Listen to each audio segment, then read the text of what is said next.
Olá pessoal, sejam muito bem-vindos a mais esta aula aqui do nosso curso Notebook na Prática. Hoje pessoal, vamos falar sobre as placas-mães dos notebooks, afinal de contas, elas são justamente a causa por estarmos aqui.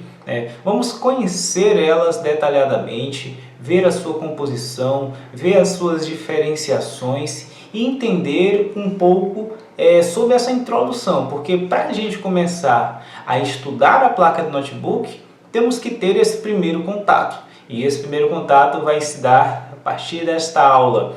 A partir deste momento, nós vamos mergulhar na compreensão dos circuitos do notebook. A aula anterior foi uma introdução, foi uma recepção. Já essa daqui, vamos começar a ter o primeiro contato com a placa e eu espero que seja muito legal para você. Seja bem-vindo a mais essa aula. Valeu, pessoal. Vamos seguir adiante. Então, pessoal, com certeza todos vocês já pegaram na mão uma placa-mãe, seja de notebook, seja de celular, seja de qualquer circuito impresso. Você está aqui, você já pegou uma plaquinha dessas nas mãos. Então tá aqui, temos aqui duas placas que vão servir aqui para a gente de cobaias no decorrer da nossa aula. E pessoal, você já deve ter se perguntado de que material isso é feito, né? Pessoal, isso é feito de fibra de vidro. Fibra de vidro, Gilis? Como assim? Então, lá no momento da fabricação, você tem um laminado. Esse laminado é cobre de um lado, no meio é fibra de vidro e do outro lado é cobre novamente. Mas só que uma placa de notebooks, ela não é composta somente por uma camada. Nós temos diversas camadas que compõem a placa. Temos trilhas internas. Como assim, Gileison? Não estou entendendo o que você está falando. Vamos lá. Imagina um caderno, um caderninho de anotações. Você tem folhas ali. Imagina só que você quer desenhar uma casa. Então você pega, você faz esse desenho aqui, faz um tracinho aqui numa folha. Em outra folha você faz um tracinho aqui. Em outra folha você faz um tracinho aqui. Em outra folha você faz um tracinho aqui. E em outra você faz um tracinho aqui. Você pega essas folhas, você arranca do caderno, posiciona elas certinho e você coloca elas contra a luz. O que é que vai acontecer? Vai se formar o desenho de uma casa, embora você tenha feito um tracinho em cada folha. Da mesma forma, pessoal, uma placa-mãe de notebooks, como essa placa aqui, ela é composta por diversas folhas que juntas resultam no nosso circuito impresso. O nome já está dizendo, uma placa ela tem o chamado circuito impresso. Por que esse nome? Simplesmente porque o circuito realmente é impresso. Como eu falei, você tem uma folhazinha fina, cobreada de um lado e do outro. Você tem uns moldes, como se fosse negativos de fotos, que você coloca em cima desse cobre. E a parte que recebe determinado tratamento, como a luz UV, com o percloreto, essa parte ela vai corroer o cobre.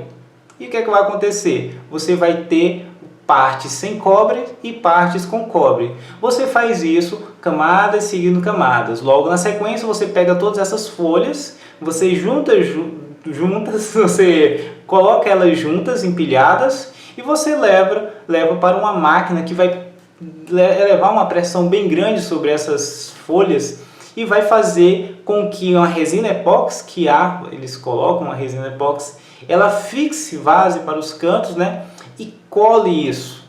E resulta então numa placa impressa. Seja uma placa de notebooks, seja um chipset, seja uma plaquinha de Wi-Fi, seja uma memória RAM, eu tinha uma memória RAM por aqui, mas enfim, qualquer uma dessas coisas é fabricada segundo esse modelo de fabricação. É assim que você faz uma placa de circuito impresso hoje em dia, uma placa de notebooks, por exemplo.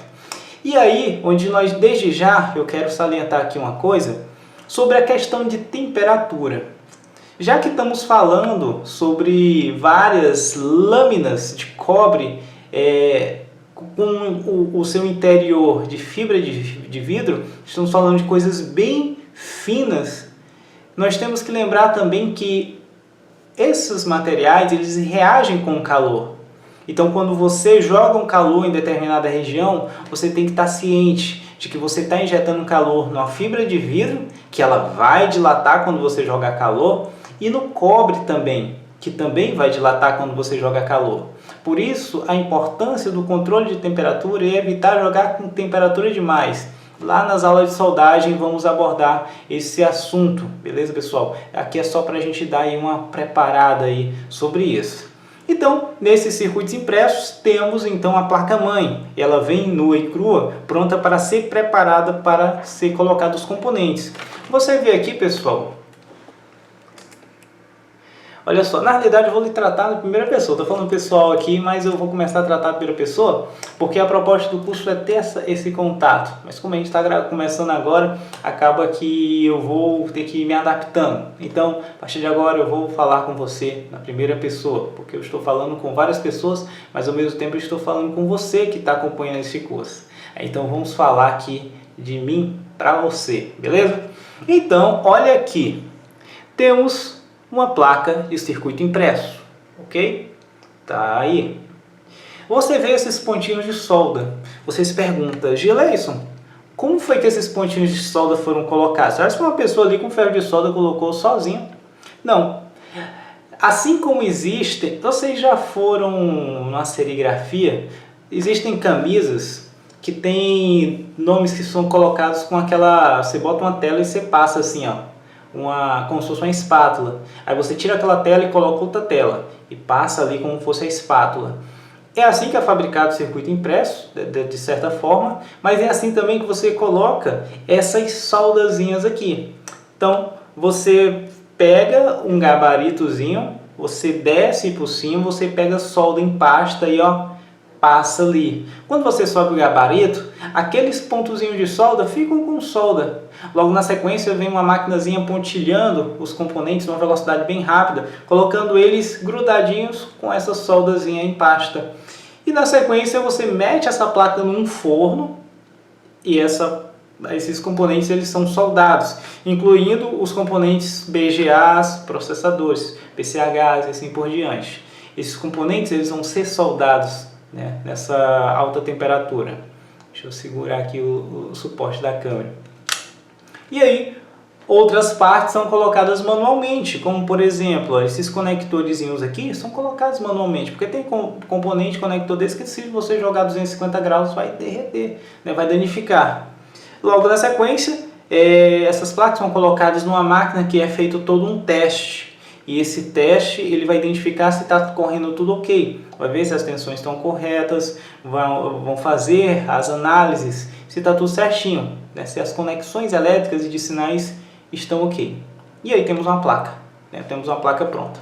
Numa placa nós temos o que? Componentes eletrônicos, claro, é a base, né? Nós precisamos ter componentes eletrônicos nelas. Nós vamos ter conectores, que são os conectores de leis. Então eu vou me aproximar mais aqui a câmera. Vamos ver aqui. Aqui é o suportezinho da outra câmera, viu, pessoal? Então olha, vamos aproximar mais o zoom aqui. Deixa eu pegar aqui uma pinça para ficar melhor para mostrar para vocês. Então olha, aqui nós temos conectores. Aqui é o da bateria, onde você vai conectar a bateria. Esse daqui, por exemplo, é de áudio, onde você vai conectar o áudio. Aqui é onde vai receber a alimentação, é onde você conecta o DC Jack. Nem toda placa vai ter esse famoso rabicho, este conectorzinho aqui. Olha, você pluga o carregador aqui e a corrente, a tensão, na realidade, vem até aqui e conecta e enraiza pela placa. Isso aqui é o conector do DC Jack. Muitas das placas ela vão ter o DC Jack já conectados.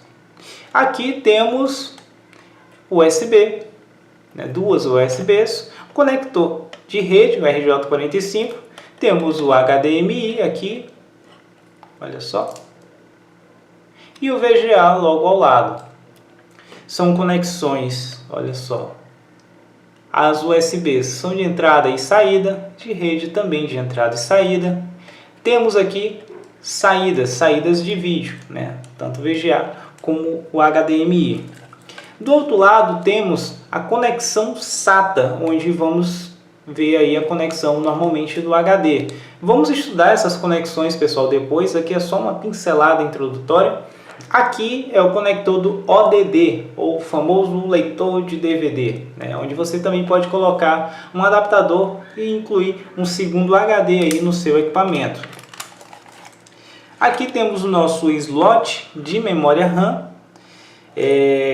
um slot DDR3. Aqui temos o conector da nossa bateria de RTC, aquela famosa bateriazinha de 3 volts. Aqui abaixo temos o processador e em cima temos o dissipador de calor com o dissipador, na verdade o dissipador de calor aqui com o cooler aqui. Essa ventoinha vai girar para expulsar o ar quente, né, e fazer aí uma circulação de ar. As placas de notebook, normalmente, elas têm componentes de ambos os lados, de um lado e do outro. Mas placas mais atuais, de alguns modelos, elas não estão trazendo componentes do outro lado. Então, são componentes somente de um lado só. Essa parte de soldagem nós vamos abordar mais na aula específica de soldagem. Então agora a gente está dando só uma introdução para que você tenha esse primeiro contato. Algumas pessoas podem ter tido já esse primeiro contato e está achando essa aula algo muito superficial, mas nós precisamos passar por essa etapa para conseguir seguir adiante, porque nós temos que fazer um nivelamento de conhecimento entre todos, beleza, pessoal?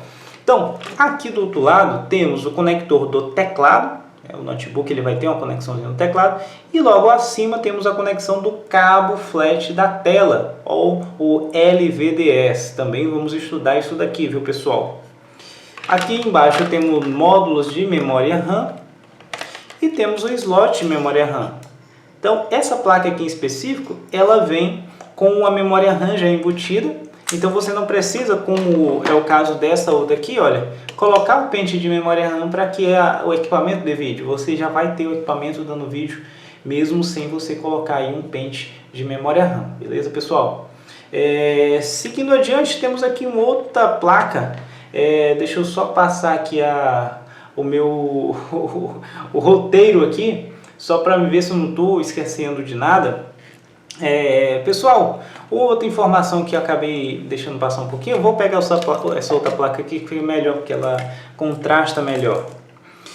A transmissão de sinais e de tensões na placa, ela se dá por meio de trilhas.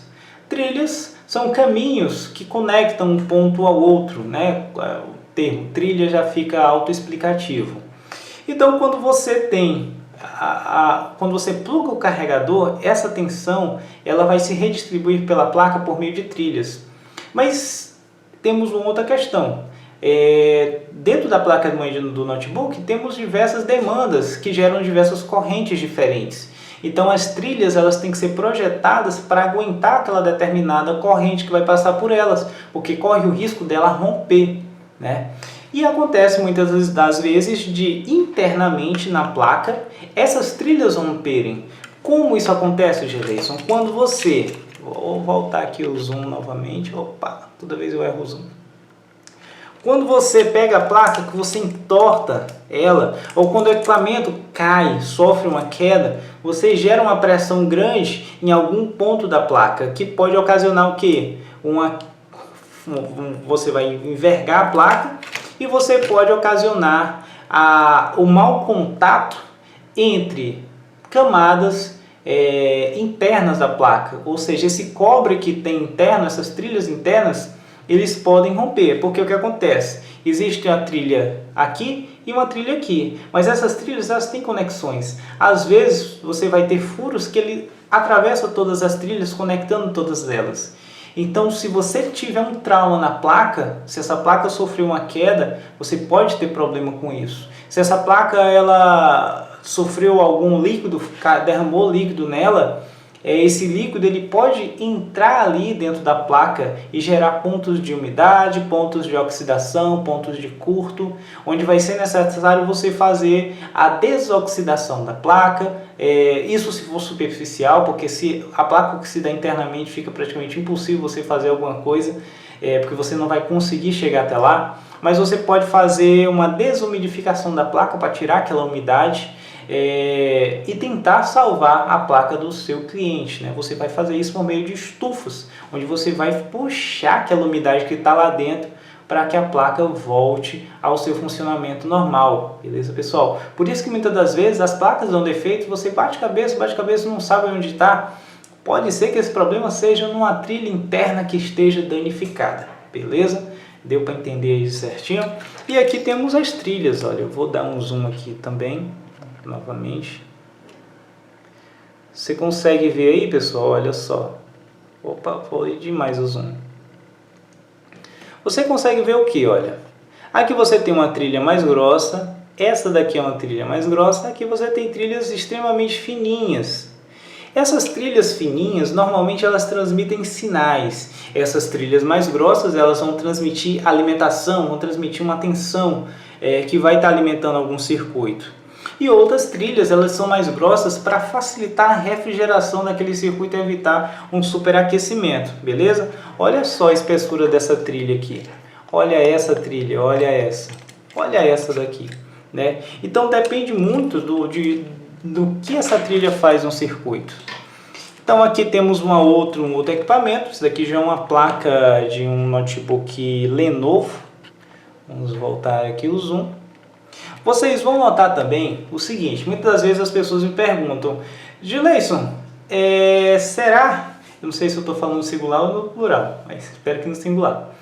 Muitas das vezes me perguntam, Gileison, será se determinada placa não dá certo em outro notebook tal? Eu tenho uma placa que é um i5, eu quero colocar naquele notebook que é um Celeron, eu quero deixar ele mais rápido, será que dá certo? E aí onde está, pessoal? Vocês viram a placa que eu estava olhando agora há pouco? Olha essa outra aqui. Então, a carcaça do notebook, ela é desenvolvida para se encaixar perfeitamente com a placa. Então, se você não está trocando por um equipamento igual ou um equipamento compatível, não vai dar certo, né? Não, eu quero trocar o processador. Esses casos aqui, olha, esse aqui e o outro, os processadores eles são embutidos, são soldados com uma solda chamada BGA. Beleza, pessoal? Enquanto há outros equipamentos que você vai ter o processador soqueteado, onde você vai conseguir tirar e remover. Tirar e colocar novamente, beleza? Mas aqui eu quero só mostrar para vocês que, olha, assim como aquela outra placa, nós temos aqui, olha, no cantinho, duas USBs. Olha só, duas USBs, uma HDMI, uma conexão de rede e aqui uma VGA. Vocês viram que não seguem a mesma ordem. Aqui temos a conexãozinha onde o slot onde vai colocar a bateria de RTC. Aqui temos dois slots de memória RAM. Na anterior nós tínhamos somente um slot e a outra memória era embutida. Aqui da mesma forma temos um conector onde vamos conectar o nosso jack, DC jack, onde você pluga a fonte. Temos um conector ODD de leitor de DVD, temos um conector SATA de HD, como no outro, o conector da bateria e aqui você coloca um dissipador de calor, vai ter um dissipador de calor com o cooler, que essa daqui está sem. Aqui do outro lado nós temos o nosso conector do touch e aqui o conector do teclado. Então, e aqui vai ser onde você vai plugar o cabozinho do botão power. O outro eu acabei não mostrando. Então, é o seguinte, você nota que as placas mudam o projeto, mas continua a mesma lógica por trás delas. Se eu pegar qualquer outra placa, você vai ver essas mesmas coisas nelas. Claro que vão ter modernizações, você vai ter, por exemplo, placas que o HDMI vai ser um micro HDMI, você vai ter placas que ela já vai ter um USB tipo C, placas mais atuais, mas a essência continua, né? Você vai ter aí os padrões seguindo esteticamente, beleza? E é isso que a gente vai entendendo ao longo do curso, vai entender não somente como entender os padrões, mas como entender como funciona, para que você possa estar fazendo reparo, diagnóstico e ir ganhando dinheiro com isso, beleza, pessoal? Meu caro, minha cara que está acompanhando esta aula, vamos falar também sobre fabricantes, né? Os notebooks, as placas de notebooks, eles têm diversos fabricantes. Nem sempre uma marca ela vai fabricar a sua própria placa. É o caso, por exemplo, da Dell. A Dell ela não produz as suas placas. Ela compra placas que já vêm prontas e faz todo aquele projeto e monta aquilo e vende como sendo o seu produto. Mas já existem outras marcas que produzem a sua própria placa, né? Temos o caso de Samsung, Asus, Lenovo, são marcas que costumam produzir as suas próprias placas, mas a Lenovo, por exemplo, ela também compra placas de empresas terceirizadas, né? Então, fabricantes de placas, temos a Shuttle, temos a Compal, temos a Winston, temos a Foxconn, temos a... Vamos lá, agora eu vou ter que recorrer à minha pesquinha aqui, porque são vários fabricantes. Pegatron, Inventec e a Asus, Samsung e assim por diante. Tem também uma LCFC, que é uma fabricante que produz placas para a Samsung não, a Lenovo, pessoal. Então, essas fabricantes que eu citei, elas produzem placas de 90% dos notebooks que tem no mundo. Então, você entendendo os projetos, entendendo a lógica da placa-mãe do notebook, você vai entender que a coisa segue um padrão e que você consegue diagnosticar, analisar e reparar as placas dos notebooks, entendendo esses padrões que existem nos circuitos e identificando e fazendo os reparos. Então, pessoal, essa aula era só para a gente falar um pouco sobre as placas-mães de notebooks, dar essa introdução para que vocês possam ter esse primeiro contato, caso ainda não tenham tido esse contato. E nas próximas aulas vamos continuar aprofundando no tema, conhecendo aí os circuitos, os componentes eletrônicos, entendendo como testar, como usar os equipamentos de medição e assim por diante. Espero que você tenha gostado dessa aula. Se foi proveitoso, continue. Se não foi proveitoso, pode ter certeza que vai ser em algum momento da sua experiência, da sua jornada como técnico. Muito obrigado por você ter acompanhado esse vídeo, mais esta aula, e vamos adiante que tem muito conteúdo bom a vir mais à frente. Beleza, pessoal? Valeu e até a próxima aula.